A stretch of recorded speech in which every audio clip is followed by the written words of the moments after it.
A 15-year-old kid just did something that grown men in professional racing couldn't have handled. 2 months after burying his father, Brexton Busch climbed into a race car, drove to victory lane, and did it without the one person who taught him everything he knows. This isn't just a racing story. This is a kid processing grief in front of the entire motorsports world, and what he said afterward is going to hit you harder than the win itself. Here's exactly what happened. Friday night, Port City, Oklahoma. A dirt track, a micro A-main race, and Brexton Busch, son of NASCAR legend Kyle Busch, crosses the finish line first. It's his first win since his father passed away this past May. The next day, Brexton posts on X raw, unfiltered, no PR polish. He talks about missing his dad, missing his crew chief, missing his driver coach, and then reveals those were all the same person. Hours later, his mother, Samantha Busch, responds on Instagram. She says she's never felt more proud and more heartbroken at the exact same time. That's the story. Now let's talk about why it matters so much more than a Friday night dirt track result.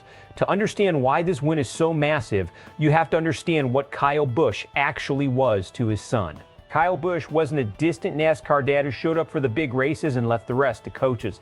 Reports from Samantha Busch paint a picture of a father who was hands-on with every detail, tinkering on Brexton's car himself, coaching him from the pit box, and sprinting to victory lane before anyone else when Brexton won. In other words, Kyle wasn't just Brexton's father, he was his crew chief, he was his driving coach, he was his entire support system inside the car. So when Kyle Busch passed away in May, Brexton didn't just lose a parrot, he lost the infrastructure of his racing career overnight. Every kid at this level relies on a support system, an adult who studies the setup, calls the strategy, and talks them through the mental side of competition. Brexton lost that person and the parent at the same time. That's why this win means so much more than a typical youth racing victory. This wasn't Brexton continuing a program his dad built. This was Brexton figuring out how to win without the architect of his entire racing life standing beside him. And there's a legacy angle here too. Richard Childress Racing has already confirmed they're holding Kyle's old number E. A car in reserve should Brexton ever make it to NASCAR's top level. That's not a small gesture. That's an organization signaling they see something in this kid worth waiting for, which raises the stakes on every result he puts up from here on out.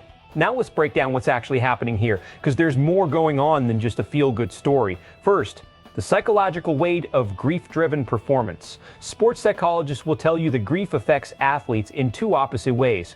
It either shuts down performance completely because the mental bandwidth just isn't there, or it sharpens focus into something almost obsessive because the sport becomes the one place where control still exists. Based on what Brexton wrote, this looks like the second scenario. He's using the car as the one part of his life where he still has agency, and that's a dangerous but powerful place for a young athlete to operate from.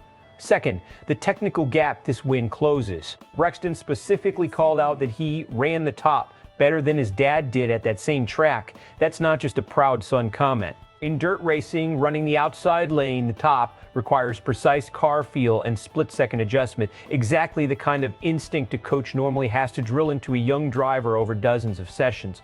If Brexton executed that without his father's in-race guidance, that tells you he actually absorbed the lessons, not just the results. That's the difference between a kid who was carried by good coaching and a kid who internalized it. Third, the risk factor going forward.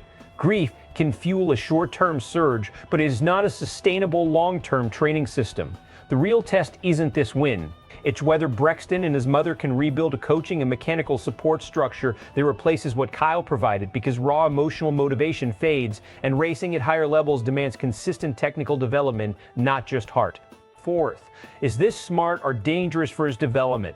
Honestly, it's both. Racing again this soon after losing his father could be exactly what Brexton needs. Routine, purpose, a connection to his dad through the sport they shared. But it also means every future result is going to be publicly filtered through a grief narrative, which is an enormous amount of pressure to put on a 15-year-old.